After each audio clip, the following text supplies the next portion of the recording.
अस्सलाम वालेकुम सर। जी वालेकुम सलाम। कौन बात कर रहा है? सर मेरा नाम डॉक्टर कैसर है, यूब मेडिकल कम्प्लेक्स से बटाबाद में जॉब करता हूँ। जी, कब दे रहे और एग्जाम? ये सर अभी जो कमिंग आ रहा है 25 को दिसंबर को शॉर्ट से। चलें, आपको ये मरीज मिल गया है, इसको आपने जी एग्जाम, सर। सपोज ये शॉर्ट केस है आपका, और वो कमांड है कि लेफ्ट लोअर लिम्ब के, आप सर अपने आप examine the left lower limb.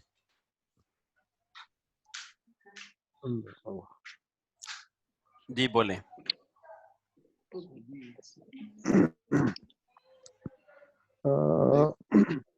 Sir a young gentleman standing in front of me with नहीं, the अगर आपको कमांड मिलेगी और पेशेंट की तरफ जाएंगे तो पहले शुरू में क्या करना है?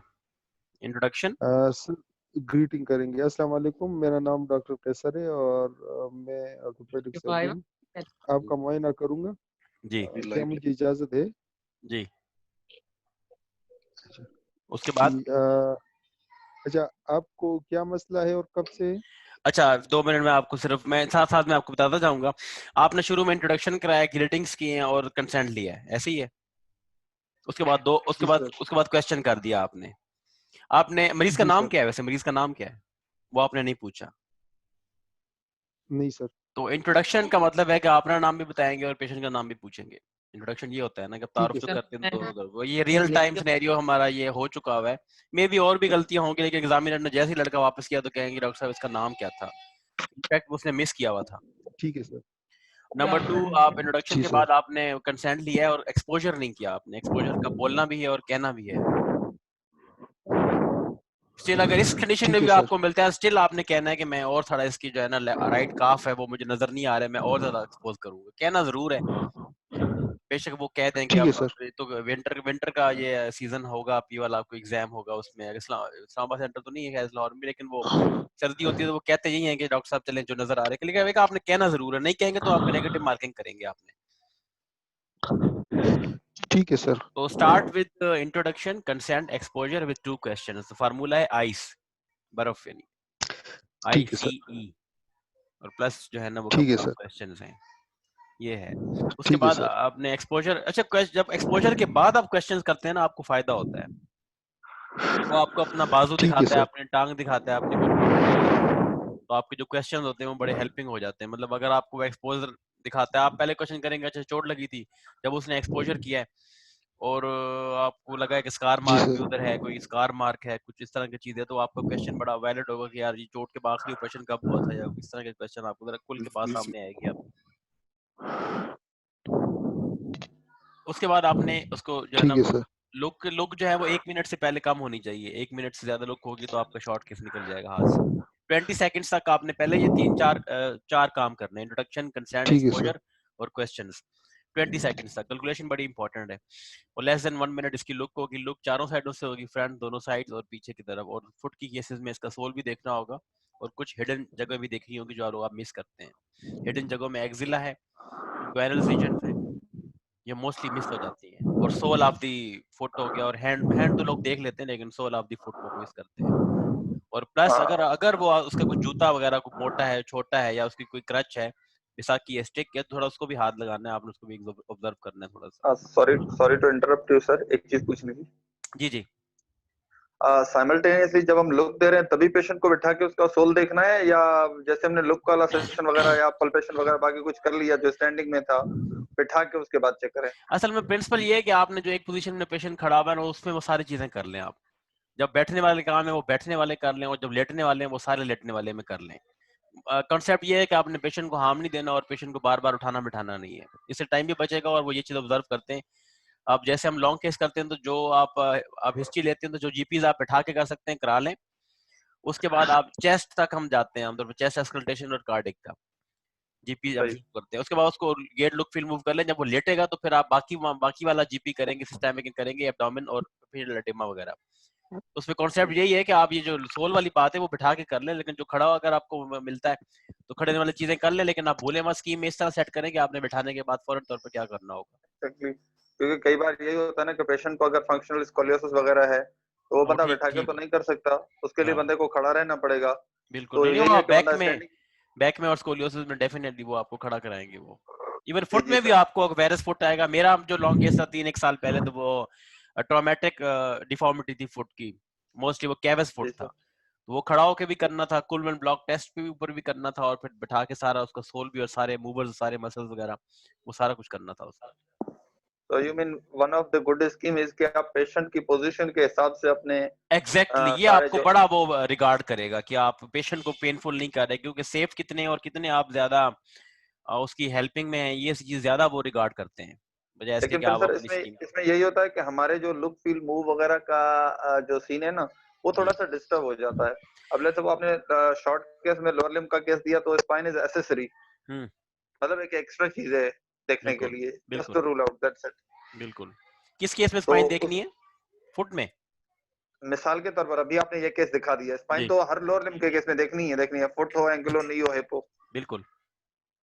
तो मैं बस यही कहना चाह रहा था कि आपने इसके रियल जो टेस्ट वगैरह हैं, जैसे नी का लेट्स सपोज है, हिप का है, जी आपने थॉमस नहीं किया, ओबर्स नहीं किया, उससे पहले ही आपने स्पाइन देख लिया, तो ये थोड़ा सा सीक्वेंस चेंज हो जाता है। हाँ, लेकिन इस पे माइंड नहीं करते वो। अगर आपने अच्छा। चीजें पूरी कर ली और वो रिलेटिव थी, तो अगर देखें ना, अगर तो आपने फुट का एग्जामिन किया है और उसमें वो कहेगा स्पाइन क्यों देखी है। अगर ट्रॉमेटिक सही। फुट है तो आप जस्टिफाई क्या करेंगे, मैंने क्यों देखी स्पाइन। मेरे ख्याल में एसोसिएशंस के लिए आप दोबारा से उठा लें तो वो इतना बुरा नहीं है। यानी आप सारा एग्जामिन कर चुके होंगे, आपको नमनेस फील होगी कोई, आपको लगेगा सही रिफ्लेक्स ज्यादा है, या सही सर। रिफ्लेक्स में कुछ उसकी जो न्यूरोलॉजी कंप्रोमाइज्ड है।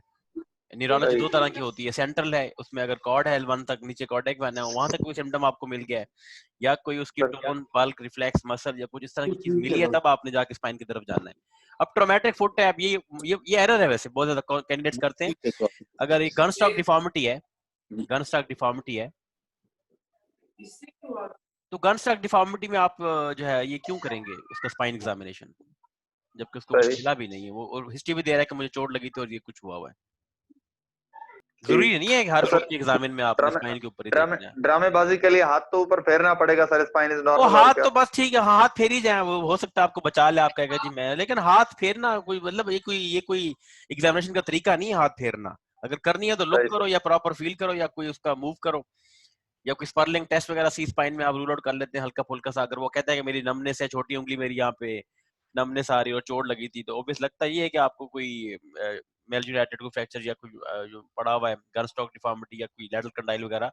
लेकिन स्टिल आप उसको कह देंगे जरा गर्दन ऊपर नीचे घुमा ले, ऊपर से प्रेस कर ले स्पार्लिंग टेस्ट, तो कहीं ना कहीं आप एडजस्ट करेंगे। वो कह के डॉक्टर साहब आपने स्पाइन नहीं देखा, कहेंगे मैं हाँ मैंने रेंज ऑफ मोशन कराई थी, वो ठीक थी, मुझे तो कुछ नहीं मिला। ठीक।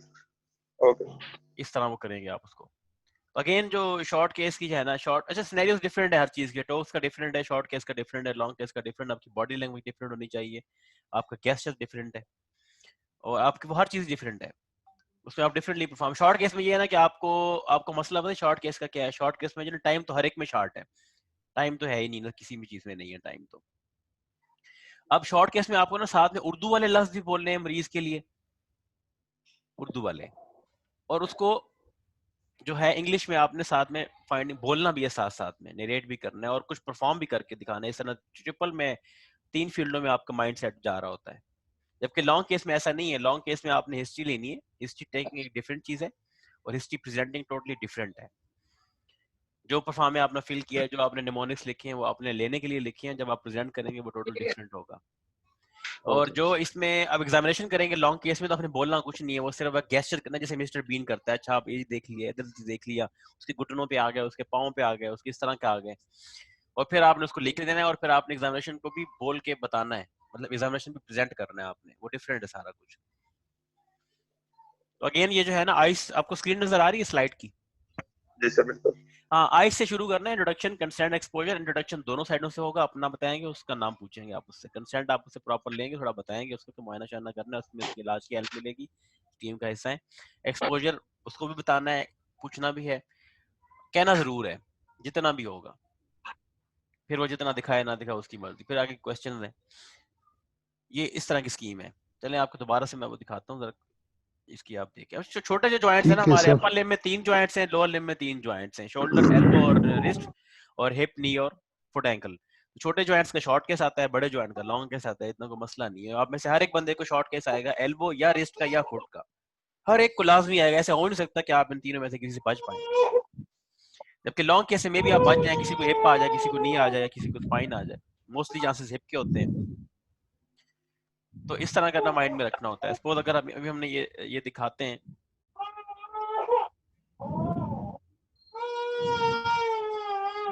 जी ये आप लुक शुरू करें जी। डॉक्टर हसन किधर है?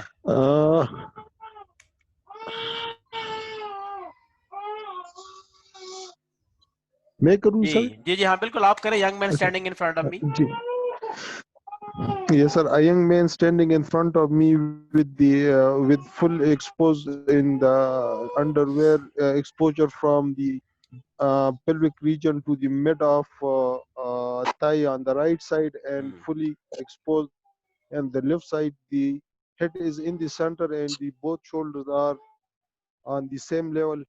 The most obvious deformity that I can appreciate is there is the resting of the left lower limb,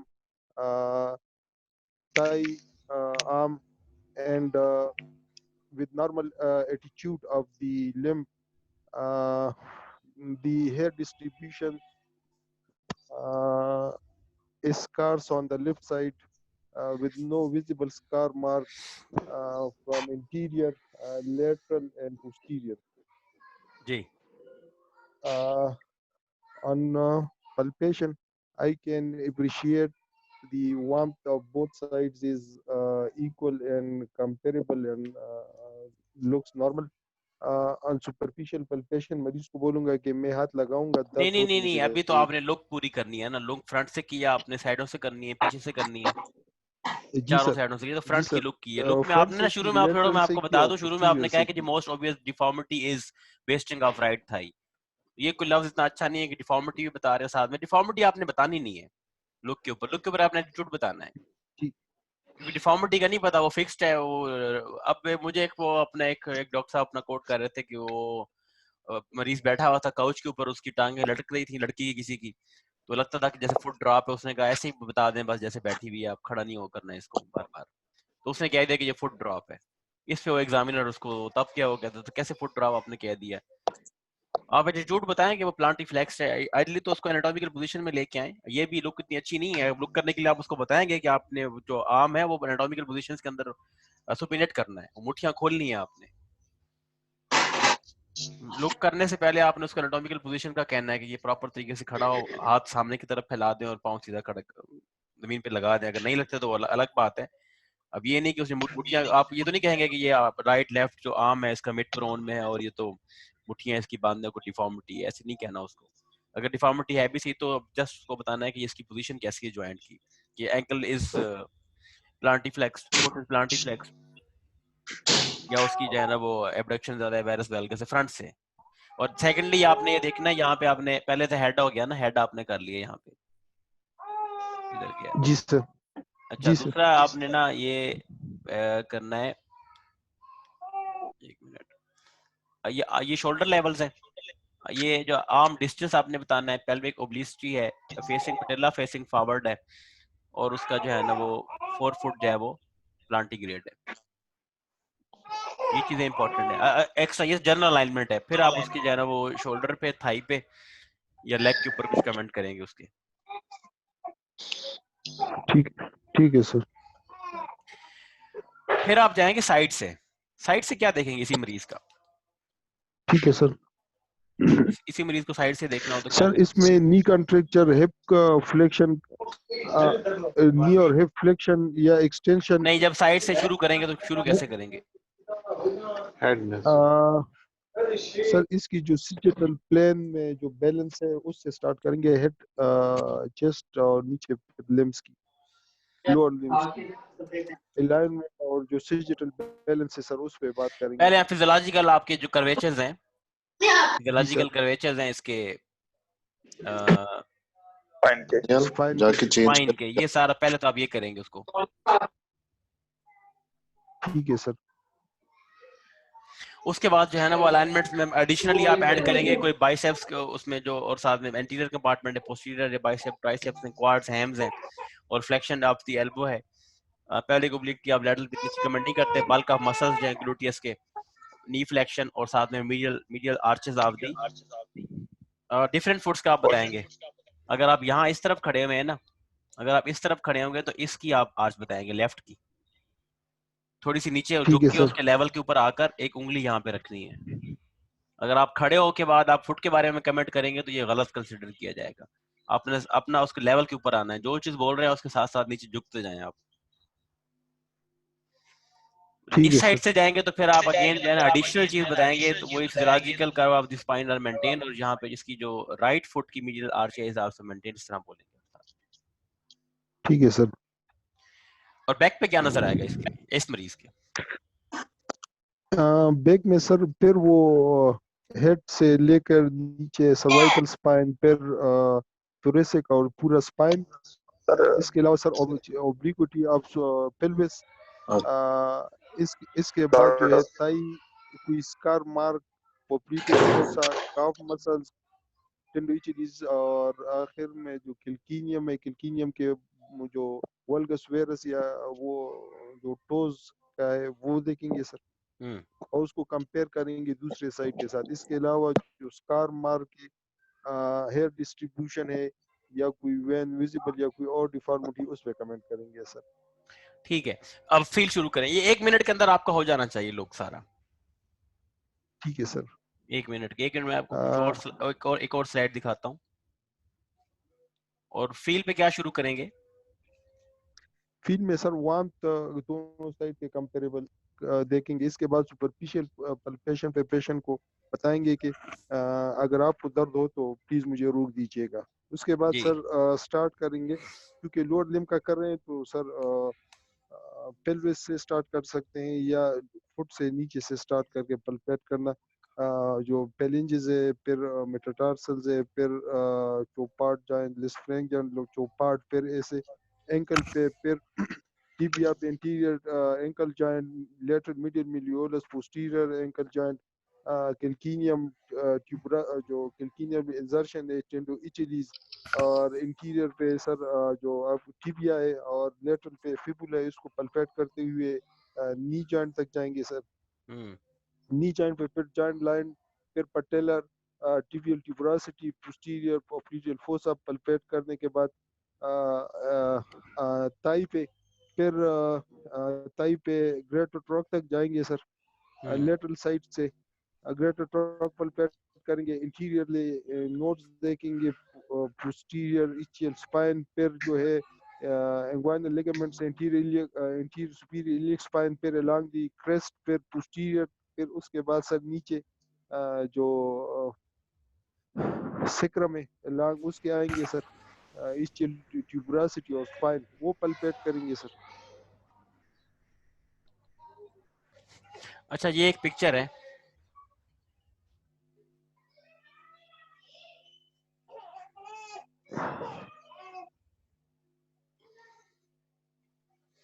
ये पिक्चर है, इसकी आपने लुक करनी है। जी सर। जी, कोई और करना चाहेगा? Doctor Rafiq, doctor Salman? जी सर। इसकी लुक कितनी देर में होनी चाहिए फ्रंट से? सर बस आइडियली तो 1 मिनट से कम में होनी चाहिए। नहीं, फ्रंट से। चारों साइडों से तो 1 मिनट में है, लेकिन जो फ्रंट है वो तकरीबन 15 सेकंड चारों बनेगा। साइडों से 1 मिनट में, तो तो फ्रंट फ्रंट के हिसाब से 20 to 25 सेकंड। चले, शादी से पहले 20 सेकंड शुरू हो चुके हैं, बोलें जरा। चाइल्ड विद इम्प्रॉपर, सॉरी, सबसे पहले कंसेंट है। वो हो गया, आप अस्सलाम वालेकुम, मेरा नाम लुक करें। Okay. Child standing in front of me with improper exposure, both the left shoulder is depressed as compared to the right shoulder. Hello sir. जी बोले। चला गया। Right, हाँ sir. Left shoulder is depressed as compared to the right shoulder, and the right knee, right elbow joint is in valgus. Sir hand का तो मुझे पता नहीं चला, इसका हैंड का डोर्सम है या सीधा वाला हाथ है? ठीक है। और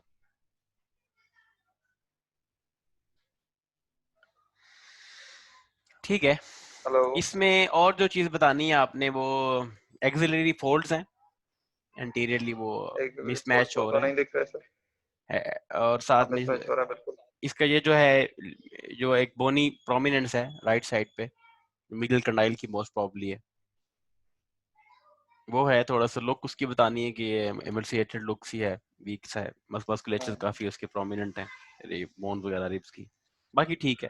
लेटर से क्या देखेंगे इसका? अच्छा, यहाँ पे अब ये मरीज खड़ा है और कमांड है राइट एल्बो की एग्जामिनेशन की, ठीक। तो आपने इसको क्या बोलना है, उर्दू में क्या बात करेंगे इसके साथ? आपने इंट्रोडक्शन कर लिया, कंसेंट कर लिया, आपने एक्सपोजर करा सर लिया, दो सबसे पहले क्वेश्चंस तो कराए, वो कहते हैं मेरे साल पहले फ्रैक्चर हुआ था, साल पहले कुछ चोट लगी थी बाजू पे, मैंने कहीं पट्टियां वगैरह कराई हैं, अब मेरा ये जी बाजू सर, पूरा बंद नहीं होता, पूरा खुलता नहीं है, और थोड़ी छोटी उंगली भी है वो सुन्न हो रही है। आपने ठीक शुरू हो सर। गया, आपने लुक बता दी फ्रंट से, अब सबसे इसको, पहले तो अब आप उसके साइड पे जाएंगे, अब आप साइड पे जाएंगे या यहीं पे खड़े हो कुछ और काम करेंगे आप? सर सबसे पहले तो क्वेश्चन में एक क्वेश्चन का इजाफा करूंगा, हैंड की डोमिनेंस ही पूछूंगा, ठीक है, वो राइट ही होती है, बस ये जो क्यों भी है। पूछते हैं राइट? मतलब क्या लेफ्ट वाले का फ्रैक्चर आप फिक्स नहीं करते, आप सिर्फ राइट वाले का करते हैं, या राइट का ज्यादा ध्यान से नहीं सर, करते फिक्स हैं? करते हैं, लेकिन फिर दोनों में दोनों आर्म्स की प्रायोरिटी चेंज हो जाती है और दोनों के फिर फंक्शंस चेंज हो जाते हैं। नहीं, फंक्शन तो तब होगा जब आप आर्थोडीज कर रहे हो एल्बो को, उसकी पोजीशन डिफरेंट होगी, मतलब एक इस तरह होगा, एक थोड़ा सा 15-20 डिग्री के ऊपर, एक 140 के ऊपर होगा, अगर आर्म तक कोई फ्रैक्चर हो या कोई और भी डिफॉर्मिटी नॉन हो। नॉन डोमिनेंट हैंड में थोड़ी हम इग्नोरेंस बढ़ा सकते हैं, डोमिनेंट में नहीं बढ़ा नहीं सकते। नहीं, एज ए डॉक्टर तो नहीं बढ़ाने चाहिए उसको, कॉस्मेटिक रीजन है वो तो आएगा ऑपरेशन करवाने के लिए, आप क्या कहेंगे सही। उसको बिना ना करवाओ? नहीं, मुझे खुद समझ नहीं आती कि डोमिनेंस, मतलब ठीक है एग्जाम के पॉइंट ऑफ व्यू तक अच्छा है, वो आपका एड अप हो जाता है लफ्ज इसका, लेकिन ये शॉर्ट केस में ये लफ्ज पूछ के ना आपको उसका ज्यादा कोई फायदा नहीं मिलना, मतलब वही ठीक है। प्लान रहना है, वही मैनेजमेंट रहनी है, इससे जगह और बेहतर सवाल कर सकते हैं, अगर लास्ट ऑपरेशन हुआ था साथ में, कितना टाइम हुआ हुआ है, टाइम बड़ा इंपॉर्टेंट है, आपको भूल जाता है, यहाँ पे अगर नर्व इंजरी हो गई और आपको अगर टाइम नहीं पता तो फिर आप क्या करेंगे, अगर 6 महीने से ऊपर है तो फिर तो आपको इंटरवीन करना है, और 3 महीने है तो फिर आपको ऑब्जर्व करना है, सही। टाइमिंग आपको भूल जाती है कि कब से चोट लगी थी, ये आपने रखनी है दिमाग जहन में। और क्या कहेंगे मरीज को, उर्दू में क्या कमांड देंगे? उर्दू की कमांडें भी आपको बड़ी फिट किस्म की आनी चाहिए। तो वो तो इनिशियली पेशेंट को यही बोल देना है कि अगर अपर लिम्ब का केस है तो Abduction, उसको ये sir. बोलना है कि शर्ट वगैरह रिमूव करके नहीं यहाँ नहीं, पर वो सारा सामने आना। कुछ हो गया, इस वक्त आप नेक्स्ट क्या उर्दू वाला जुमला बोलेंगे मरीज से? ये स्लाइड में मैंने इसलिए लिखा हुआ है कि जो उर्दू कमांड है वो बिल्कुल आपको प्रॉम्प्ट क्लियर होनी चाहिए, और आप 25 एल्बो एग्जामिनेशन करें तो 25 दफा ही आपके वही उर्दू के लफ्ज निकलें, कोई इजाफी लफ्ज ना बोलें आप, एग्जाम में सर आपको पता फंक्शनल नहीं चले। फंक्शनल लिमिटेशन पूछूंगा इसकी। नहीं नहीं, हिस्ट्री तो नहीं लेनी ना, हिस्ट्री तो नहीं लेनी, आप शॉर्ट केस कर रहे हैं, आप लुक कर रहे हैं। अच्छा, पता नहीं सर, लुक में मुझे समझ नहीं आया। नहीं, आपके बाजू को फैलाने का कहेंगे फ्रंट पे या साइडों पे या कुछ और? सर वो तो मूव में नहीं करेंगे। Shoulder abduction, sir. ताकि problem नहीं, वो लुक में अपने गन स्टॉक के बारे में तो वो तो मैंडेटरी की है इनकी एग्जामिनर की, अगर आपने उसको फ्रंट से लेटरल बाजू फैलाने के बाद नहीं पूछा तो वो तो नहीं मानेंगे एग्जामिनर्स, इसी वक्त उसको कहना है कि आपने बाजू साइडों पे फैला दो। सही। और कुछ लोग यहीं पे उसका ग्लेजी भी करते हैं कि वो कहते हैं सामने फ्रंट पे कर दो, और इस तरह करने करके जो है ना वो बंद कर दो बाजू, या सामने खड़े हो जाते हैं, कहते हैं जिस तरह मैं कर रहा हूँ वैसे आपने करना है, लेकिन आप अपनी प्रॉम्प्ट रखें कि मैंने एल्बो के केस में फ्रंट पे ये बोलने के बाद ये दो काम कराने ही कराने हैं। और एक्जिला कब देखेंगे, अगर आप एब्डक्शन नहीं करा रहे बाजू उसके, एक्जिला कब देखेंगे, फिर आप कैसे देखेंगे आप? जी, सही सर। तो कमांड में मेरे हिसाब से तो ये रखेंगे कि उसके बाजू साइडों में फैला दें, गन स्टॉक पे कमेंट करें लेटरल साइड से, और अगर कोई एक्जिला वगैरह एक्जिला की तरफ थोड़ा सा अंदर की तरफ कर दें और बोल दें कि वहां पे जो है ना वो कंपेरेबल है, या कोई मैस है, या कोई कॉन्ट्योर है, या उसके फोल्ड कैसे हैं, इसी जगह के ऊपर आपने उसको बोल देना है। जी, अब साइड पे जाके क्या देखना है? यहाँ से फ्रंट से ना आपके इंप्रेशन से लग रहा होगा कि ये पूरी एल्बो खुली हुई नहीं है, यानी कि एक्सटेंसर लैग के ऊपर है, लेकिन आपने कहना नहीं है, आपने सिर्फ वेरस वेल्गस कहना है फ्रंट से। साइड से जाके क्या बोलेंगे? सर साइड से आर्म हैंगिंग पोजीशन में होगा तो एक रफ आइडिया देना है कि फ्लेक्शन में है आर्म या एक्सटेंशन में है। एग्जैक्टली, और फ्लेक्शन एक्सटेंशन आपने साइड से बोलना है, फ्रंट से नहीं बोलना।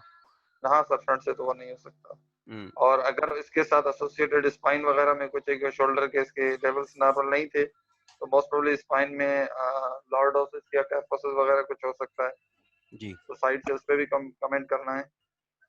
और अलोंग विद दैट जो बाइसेप और ट्राइसेप है या फोरआर्म के बैक के मसल्स हैं या एंटीरियर फोरआर्म के मसल्स हैं उन पे भी कमेंट करना है फ्रॉम द साइड। जी। और साथ में हैंड के बारे में,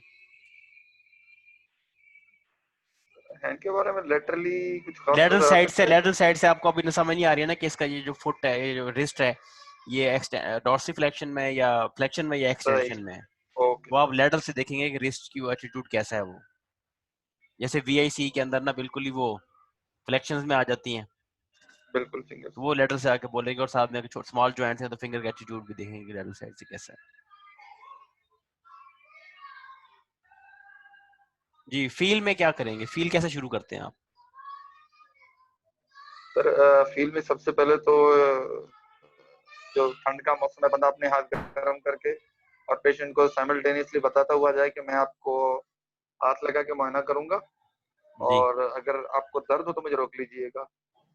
फिर ठीक है। इनिशियली बंदा यही करेगा कि बायलैटरल टेम्परेचर देख लिया, टेंडरनेस देख ली हम्म और साइड से कंपेयर कर दिया अपने टेम्परेचर को और सुपरफिशियल टेंडरनेस देख ली, उसके बाद डीप टेंडरनेस देख ली, उसके बाद फिर इस केस में प्रॉपरली एक एक चीज को पल्पेट करना पड़ता है। Whole length of humerus, lateral epicondyle, olecranon, medial epicondyle, फिर रेडियल हेड पे बंदा जो है ना हाथ रख के पेशेंट को एक हाथ से पकड़ के प्रोनेशन सुपिनेशन करवाए रेडियल हेड को फील करने के लिए।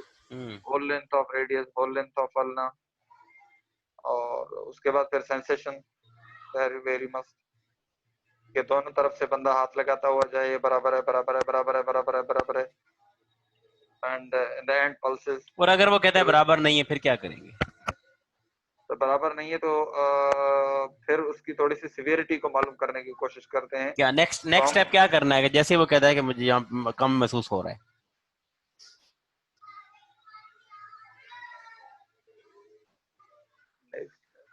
फिर तरफ क्या करेंगे अब नेक्स्ट? फिर उसके लेवल को देखेंगे कि कितना ऊपर से है, नीचे है या नहीं है। नहीं, अगर ये आम का केस है और ये क्यूबिटस वेल्गस है और मतलब यहाँ पे इसकी अब नमनेस जा रही है, try to find out is dermatome, और ये भी करेंगे अगर कम महसूस हो रही है तो बिल्कुल महसूस नहीं हो रही या कम महसूस हो रही है बनस्पत। नहीं ये जो है हमारा, ये जो केस है एल्बो का, इसमें जो क्यूबिटस वेल्गस है सपोज अगर, और टार्डियलनर पैल्सी हो रही है और यहाँ पे इसका जो है फिंगर्स पे 1.5। फिंगर्स पे नमनेस आ रही है यहाँ पे, इसमें डर्माटोम कौन सा देखेंगे, कौन सा क्या होगा? सर ये C8 है। नहीं, डर्माटोम क्यों देखेंगे? स्पाइन का मसला है इसका कोई या एल्बो का है? नहीं, मसला तो कंप्लेंट तो इस वक्त एल्बो से है लेकिन हो सकता है एसोसिएटेड हो। तो उसको किस तरह चेक करेंगे कि ये कोई डिस्क तो नहीं निकली हुई स्पाइन की, या कोई डिजेनरेटिव काम तो नहीं चल रहा है? मतलब इस उम्र में क्या डिजेनरेटिव तो नहीं, कोई स्पोर्ट इंजरी स्पाइन की या कुछ भी? रूल आउट कैसे हाँ सर, वो करेंगे तो उसको? वो तो आपने रेंज ऑफ मोशन देख ली है, हेड की जी जी रेंज ऑफ मोशन देख ली और साथ में उसका जो है स्पार्लिंग टेस्ट करा लिया, वो सारा कुछ ठीक था, उसका कुछ भी फाइंडिंग नहीं है उसके अंदर कोई आई। तो स्पाइन में तो वो अगर स्पाइन में प्रॉब्लम नहीं है, डर्माटोम क्यों चेक कर रहे हैं उसके?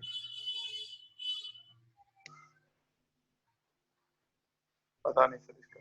देखिए ना, यहाँ ये एक बहुत जो है ना वो एरर है कैंडिडेट्स का, जो एग्जामिनर कहते हैं समझ नहीं आती। ये पेरिफेरल नर्व चेक करनी होती है, डर्माटोम चेक कर रहे होते हैं। सर मोटर फंक्शन से जो मसल्स है उससे पता चलेगा कि एरिया कौन सा इन्वॉल्व है।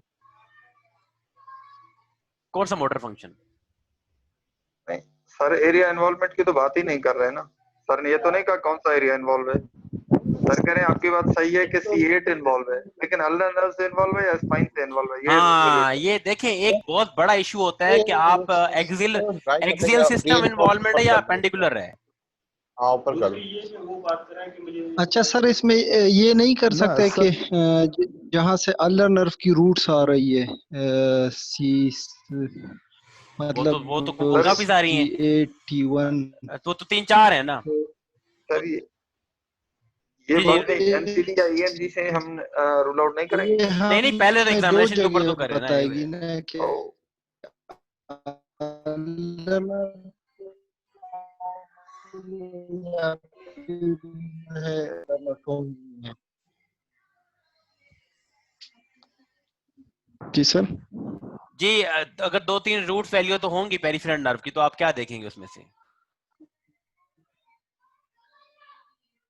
तो सर उसमें मतलब अगर वो एक और नर्व सर, जिसकी रूट वैल्यू पे सर हम अगर एक और काम कर सकते हैं, उसके सेंसेशन साथ कम है तो एसोसिएटेड जो दो नर्व वाले के मसल्स हैं, या तो मतलब पेरिफेरल नर्व, अगर स्पाइन से आएगा तो बाकी के उस रूट के नर्व भी इन्वॉल्व होंगे। अगर स्पाइन से नहीं आएगा तो वो स्पेसिफिक, अब जैसे ये जरूरी अल्लर नहीं है, नर्व, किसी एक खास डिस्क में प्रॉब्लम होती है तो किसी एक आई में फोन सुन लेते हैं। हेलो वालेकुम सलाम। जी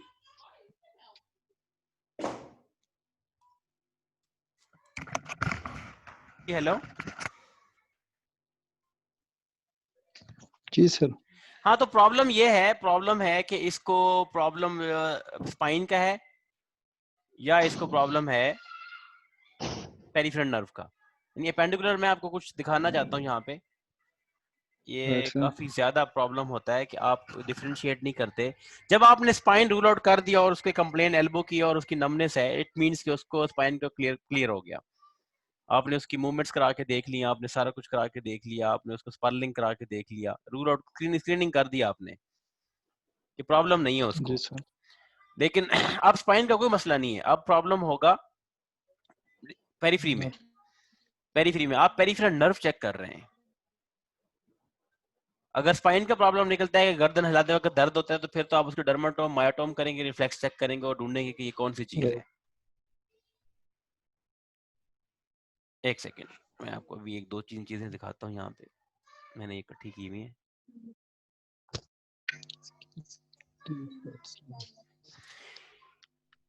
जी ये देखें, या पेरिफेरल है या फिर ये सेंट्रल है, रूट का है। अगर तो कोई स्पाइन की इन्वॉल्वमेंट है, कोई डिस्क निकल रही है, कुछ इस तरह की चीज है, या ये वाकई कोई ना कोई पेरिफेरल जो नर्व जा रही है, या पेरिफेरल नर्व्स निकलती है ना, ये शुरू में रूट्स होती हैं, ऐसी है। इनके जो आप सिस्टम देखें ना, आप जो वर्टिब्रा के अंदर से जो रूट्स निकलती हैं, वो जितनी डिस्क हैं, जितने वर्टिब्राज हैं, उतनी रूट्स निकलती हैं। सी सर्वाइकल में 8 हैं और नीचे 12 और 5 इस तरह करके ये डिफरेंट रूट्स आपस में जब निकलती हैं आगे, तो ये ट्रंक बनाती हैं। RTDC इसको कहते हैं। ठीक है सर। RTDC में आपका पहले रूट निकलेगी, ये जो सामने नजर आ रही है, यहाँ से फिर बाद में ये ट्रंक बनेगा और बाद में ये डिविजन्स होंगी, इसके सारे एंटीरियर सारे इकट्ठे हो जाएंगे एंटीरियर डिवीजन में, सारे पोस्टीरियर डिवीजन में, और फिर कॉर्ड्स बनाएंगे in case of upper limb brachial plexus में। और उसके बाद ये कॉर्ड के बाद ये निकलती हैं पेरिफेरल नर्व। तो शुरू में ये रूट्स होती हैं, आखिर में ये पेरिफेरल नर्व होती हैं। जब स्पाइन का मसला नहीं है तो हमें कोई डर्माटोम मायोटोम नहीं करना होता, हमने सिर्फ पेरिफेरल नर्व देखनी है। पेरिफेरल नर्व के ऑटोनोमस जोन डिफरेंट है।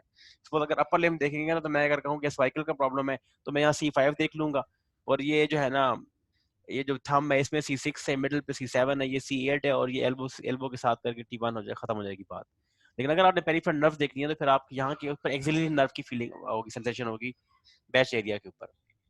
मीडियन जो है वो आपका थिनार है, और आपका जो ये थिनार मसल है यहाँ पे ये है, और जो रेडियल है वो आपका पीछे डॉर्सम के ऊपर है, और अनर जो है वो आपका हाइपोथेलार के ऊपर है। वो डिफरेंट है, इनके जोन डिफरेंट है। मिडिल फिंगर आप वहाँ कहीं नहीं आती पेरिफेरल नर्व में। अगर आपको अल्नर नर्व नजर आ, अगर लग रही है अल्नर नर्व की कंप्रेशन है पेरिफेरल नर्व में, तो कहाँ पे देखेंगे इसको सेंसेशन?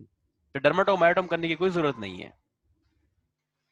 ये देखे ना, या तो इसको कोई, ये देखे बहुत पेरिफेरी में एक ज्ञान के नाल में या कार्पल टनल के अंदर नर्व तो बहुत नीचे आके कंप्रेस हो रही है, और आपने सारा एग्जामिन कर लिया, उसको ऊपर सी स्पाइन क्लियर हो गई, now you have to do कि यहाँ पे ये नीचे तरफ कंप्रेशन है, तो आप इसकी पेरिफेरल नर्व्स देखेंगे उसकी। हाँ sir, but sorry sir, examination में फिर ये चीज तो थोड़ा सा लास्ट में, अब लेट्स सपोज अगर ये केस मेरे सामने आ गया, जी तो पहले मैं अपर लिम्ब को पूरा करूंगा, उसके बाद जाके सर्वाइकल स्पाइन को या बाकी स्पाइन को। नहीं, उसका तरीका ये होता है कि आप शुरू में उसको पूछ लेते हैं, जब आप कहते हैं ना कि बाजू जरा साइड पे करो, जब मूव की तरफ जाते हो तो आप थोड़ी गर्दन भी हिलवा लें उससे। तो वो कहेगा जी डॉक्टर साहब इसको एल्बो का ट्रॉमा तो है, नमनेस मे बी ये नमनेस की कॉज सी स्पाइन हो, आपने वो किया ही नहीं है, तो वो हल्का सा उसको आप रूल आउट कर दें। जैसे आप हिप एग्जामिनेशन करते हैं तो आप जब मरीज खड़ा होता है, आप जब उसकी गेट कर रहे होते हैं तो उसकी लंबर फ्लेक्शन और वो लेटरल बेंडिंग करवा देते हैं आप, और जब वो लेटता है तो आप थोड़ा सा उसकी टांगों को रोटेट कर देते हैं, या कोई साथ में एक आधा SLR कर लेते हैं। तो एक आधी चीज साथ में आप एडअप करेंगे साथ में स्क्रीन करने के लिए, आप बताने के लिए कि मैंने ये सारा कुछ कर लिया। आप स्क्रीन देखें, यहाँ पे रेडियल मीडियन नर्व देखनी है तो आप डिफरेंट जगह हैं। अब डर्माटोम अगर आपने देखे तो डिफरेंट चीज है। अब मिडिल फिंगर को क्यों चेक करेंगे जब मीडियन नर्व की कंप्रेशन होगी, रेडियल नर्व की कंप्रेशन होगी, या नर्व की, ये कहीं पे भी नहीं आती इन तीनों में। That's not an anatomic zone of the peripheral nerves. ये जोन है उसका, ये डर्माटोम है C7 का। बिल्कुल। ये बिल्कुल डिफरेंशिएट करना है कि प्रॉब्लम मरीज को स्पाइन का है या उसके लिम्स का प्रॉब्लम है। स्पाइन हर हाल में आपने स्क्रीन कर देनी है किसी एक काम से, यानी कि उसके मूवमेंट करा के देख लें आप, वही काफी होगा। ये बड़ा डाउटफुल सा एक जगह होती है जहाँ पे शायद इतना ज्यादा एम्फेसाइज नहीं किया जाता है ट्रेनिंग के दौरान में, या उन जगहों पे। तो जब स्पाइन का मसला होगा तो जितनी भी नर्व्स हैं उन सब का, जो डर्माटोम्स हैं उन सब की जो है वो मायोटोम्स हैं, उन सब का रिफ्लेक्स, सबका रिफ्लेक्स है, लेकिन किसी के नर्व का रिफ्लेक्स हमें वो कर सकते हैं, किसी का वो एलिसिट नहीं होता। जी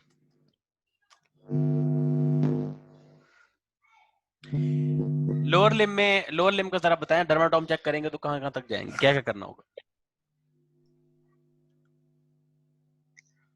सर लोअर लिम्ब में L1 का कहाँ पे इंग्वाइनल, है? L1 का डर्माटोम कहाँ पे? सर इंग्वाइनल लिगामेंट के पास है। जी inguinal ligament. L2 mid thigh पे, L3 नी L3 के ऊपर है। डिस्टल थाई पर है। हाँ जी, नी के अराउंड, जैसे नी के ऊपर करके। अब आपने ना मीडियल साइड पे आ हाँ जाना है। सर, मीडियल साइड पे जो है ना आपकी इनर साइड है आपकी काफ की, मिडिल मिलोलस से ऊपर, वो L4 है, और अंगूठे के साथ ठीक। L5 है, L4 है, जबकि छोटी उंगली के साथ या सोल L5। के ऊपर S1 है। अपर लिम का बताएं जल्दी से ठीक। डर्माटोम। सर C5 अपर जो है लिम्ब वो का एक्सिलरी के ऊपर है। एक्सिलरी पे 5 किधर C5 है? है,